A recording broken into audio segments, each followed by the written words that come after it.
Hey guys! So in continuing our Summer Book Club series, today I am going to share with you my second recipe inspired by one of my favorite books found in the Audible app, The Secret Diary of Lizzie Bennet by Bernie Sue and Kate Rorick.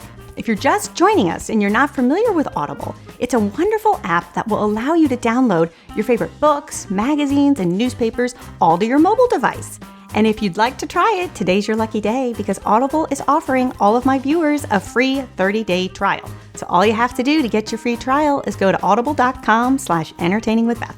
Okay, so like many of you, I fell in love with the Lizzie Bennet Diaries here on YouTube. What a fun series. And I have to say, reading the book is even better. It's even more fun, if you can believe it or not. I think because you get a little bit more insight into Lizzie as a character, you get a little bit more detail into the different plot twists, and it's just such a fun read or listen if you're listening to it in the app. So when I think of that book, I can't help but think of Jane making those Snickerdoodles for Bing Lee. And when I think of what kind of cookies she would have made, it would have been light and dainty and delicate and perfectly sweet, just like Jane. So I'm going to show you how to make a foolproof Snickerdoodle cookie inspired by Jane Bennet. So the first thing we're going to do is cream together a cup of unsalted butter and 1.25 cups of sugar. Go ahead and just mix that up until your mixture is nice and fluffy. Then you are going to add 2 eggs, one at a time, making sure that you incorporate the batter in between each addition. Then you're going to add 1.5 teaspoons of vanilla extract, beat that up, and then you can set that aside. Then meanwhile, in a smaller bowl, we're going to mix together our dry ingredients. So we're going to add 2.25 cups of flour, 1 teaspoon of baking soda, and 2 teaspoons of cream of tartar. This is really the secret ingredient when it comes to getting a soft and chewy Snickerdoodle cookie. Now, a lot of you sometimes have trouble finding cream of tartar, but I'm telling you, it is worth the effort, even if you have to buy it online. Because I tried these cookies just using baking soda. I've tried it using just baking powder. I've tried using half baking soda, half baking powder. Nothing does it like the cream of tartar.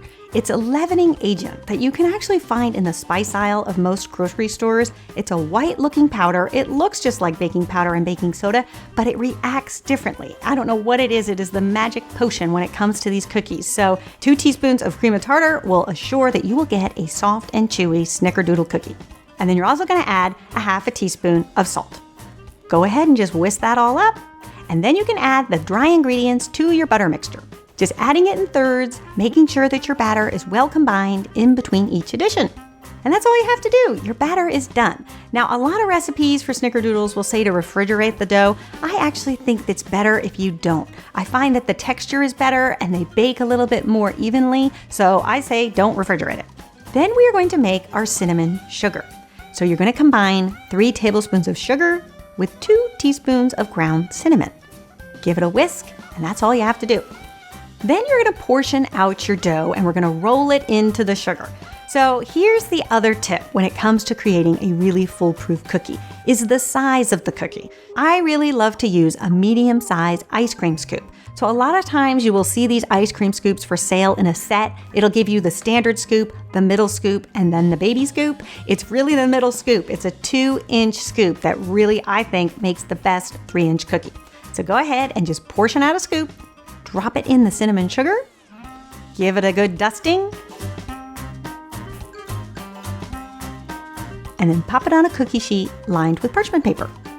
Then you're going to place your cookies in a 350-degree Fahrenheit oven for just 9 minutes. Now this is the other tip for you, because if you overbake, you're not going to get those chewy texture. And if you underbake, it's going to be, well, undercooked inside.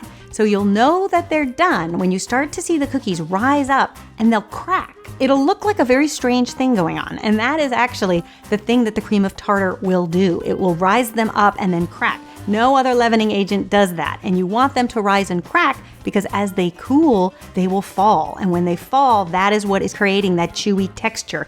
The cracks are also a mark of a traditional Snickerdoodle cookie. So it pays to have the cracks.